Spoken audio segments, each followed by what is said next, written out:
السلام علیکم ورحمۃ اللہ وبرکاتہ۔ ہمیں پنجاب کی عوام سے کوئی گلہ نہیں ہے، انہوں نے ہمیشہ ہمارا ساتھ دیا ہوا ہے، ہماری زبردست استقبال کی ہے پی ٹی آئی لیڈرشپ کی۔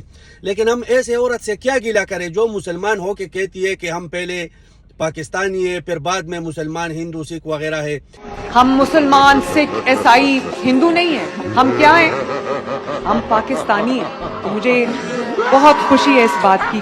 حالانکہ اس بات پر انڈیا میں مسلمانوں نے جانیں قربان کی ہے کہ ہم پہلے مسلمان ہیں پھر بعد میں انڈین ہیں، لیکن ان کو کون سمجھائے؟ یہ لوگ مسلمان ہے ہی نہیں۔ ان لوگوں نے اپنی اوقات دکھا دی، پورے پنجاب کو بدنام کیا ہے۔ جو رویہ جو سلوک انہوں نے پی ٹی آئی لیڈرشپ کے ساتھ کیا، ایک سی ایم کے ساتھ کیا، یہ نہیں ہونا چاہیے تھا۔ اور ایک وزیر ٹی وی پہ بیٹھ کر کہتی ہے کہ ہم منشیات اور اسلحہ لانے کی اجازت نہیں دیتے۔ ایک بڑے صوبے کا ایک پی ٹی آئی جو پاکستان کا سب سے مقبول ترین پارٹی ہے، اس پارٹی کا صوبے کا وزیر اعلیٰ کے بارے میں یہ باتیں کرتی ہے، تو یہ لوگ اپنی اوقات دکھا دیتے ہیں کہ ہمارا بھائی یہ اوقات ہے۔ ہم ایسے لوگ ہیں جن وزیروں مشیروں کا چار بوائے فرینڈ ہو، وہ ایسی باتیں نہیں کرے گی تو کیا کرے گی؟ چلو یار، دیکھیں گے انشاءاللہ، وقت آئے گا۔